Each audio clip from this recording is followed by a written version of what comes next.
Drage sestre in dragi bratje, lepo pozdravljeni vsi, ki ste se zbrali danes tukaj na tem mestu, na grobišču v Starem Hrastniku. Bog sam ve, koliko je bilo na tem mestu trpljenja, koliko molitev, vzklikov in prošenj, koliko pretočenih solza. In vendar pri Bogu nobena molitev, noben vzklik, nobena iskrena prošnja ni spregledana. Tako verujemo in v tem zaupanju smo danes tukaj zbrani.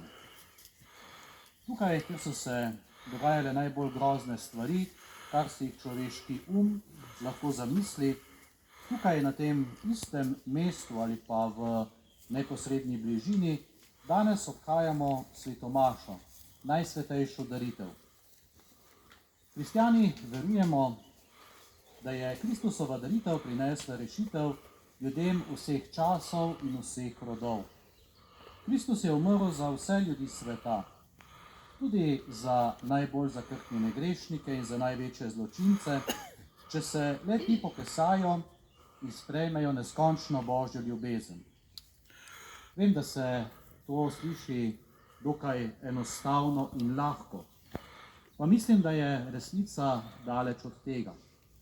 Da torej ni tako enostavno pokesati se in sprejeti neskončno Božjo ljubezen.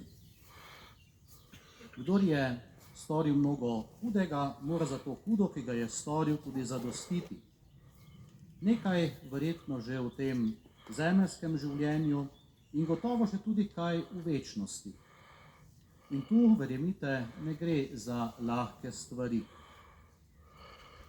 Gotovo so danes v našem spominu, v naših mislih in v naših molitvah najprej vsi tisti, ki jim je bilo po krivici odvzeto zemeljsko življenje. Prav tako ne smemo pozabiti na vse njihove domače, ki so bili zaradi tega zaznamovani. Posredno je gotovo bilo prizadetih še mnogo drugih ljudi, na katere danes niti ne pomislimo. Danes pa se nismo zbrali tukaj, ker bi nas gnalo sovraštvo do tistih, ki so ta grozodejstva zagrešili. Morda nam je ob mislih na krvnike težko, ker vemo, da so tudi oni zaradi svojih groznih dejanj mnogo trpeli. Vemo, da mnogi niso nikoli našli srčnega miru, da niso nikoli dosegli osebne sprave. In vemo, da do sprave mora priti. Vsak človek se mora spraviti najprej sam s seboj, s svojim življenjem, s svojimi dejanji, pa naj bodo ta še tako grozna. Se mora spraviti tudi z drugimi ljudmi in na koncu se mora vsak človek spraviti tudi z Bogom. In če sprave človek ne doseže tukaj, jo bo moral doseči enkrat v večnosti. Osebno mislim, da je veliko lažje, da se stvari na svoje pravo mesto postavijo že tukaj, v tem zemeljskem življenju. Če se ti dokončni življenjski računi urejajo na oni strani, v večnosti, potem je verjetno to veliko težje. Kako torej doseči spravo med nami ljudmi, spravo v slovenskem? Veliko je že bilo spregovorjenih, izrečenih in zapisanih besed, zato ne bom dolgovezil, ampak vseeno povedal 3 kratke točke. Mislim, da je zelo pomembno, da prvič najprej govorimo resnico, da ne obsojamo, da smo v svojih besedah spoštljivi do vseh. Drugič, zelo pomembno je, da odpustimo, če ne zmoremo odpustiti, potem molimo za to, da bi nam Bog dal to milost, da bi enkrat lahko odpustili. Dokler ne moremo odpustiti, smo na nek način tudi mi ujetniki sami v sebi. Ko odpustimo, se te ječe osvobodimo.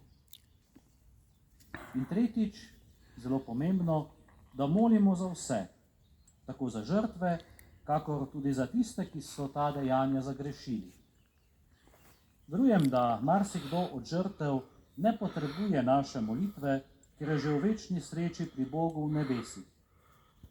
Prepričan sem pa tudi, da našo molitev še kako potrebujejo tisti, ki so zagrešili ta dejanja. Kar lahko mi storimo je to, da molimo. Sodba o posameznikih pa naj ostane Bogu, saj on dokončno, do zadnje pikice pozna srce slehernega človeka.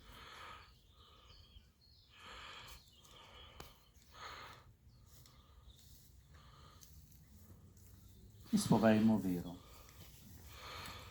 Verujem v enega Boga, Očeta samomočnega, stvarnega nebesa in zemlje, vseh vidnih in nevidnih stvari, in v enega Gospoda Jezusa Kristusa, edinorojenega Sina Božjega, ki je z očeta rojen v vseh vekih, in je Bog od Boga, luč od oči, pravi Bog od pravega Boga, rojen, neustvarjen, enega bistva z očetom, in je po njem vse ustvarjeno, ki je zaradi nas ljudi in zaradi našega zveličanja prišel iz nebes, ki se je udeležil po Svetem Duhu iz Marije Device in postal človek, ki je tudi križan za nas, pod Poncijem Pilatom je trpel in bil prav položen, in tretji dan je od mrtvih vstal, po pričevanju pisma, in je šel v nebesa, sedi na desnici očetovih, in bo spet prišel v slavi soditi žive in mrtve, in njegovemu kraljestvu ne bo konca.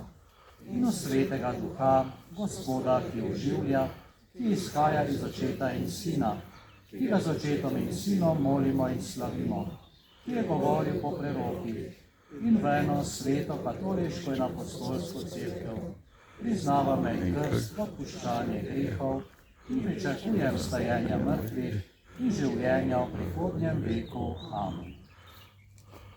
Bratje in sestre, na praznik Svete Trojice se z zaupanjem obrnimo k trojedinemu Bogu in ga prosimo.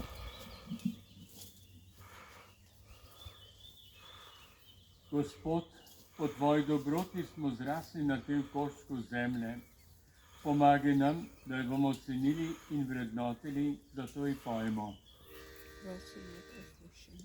Bodi zdrava, domovina, mili moj slovenski kraj.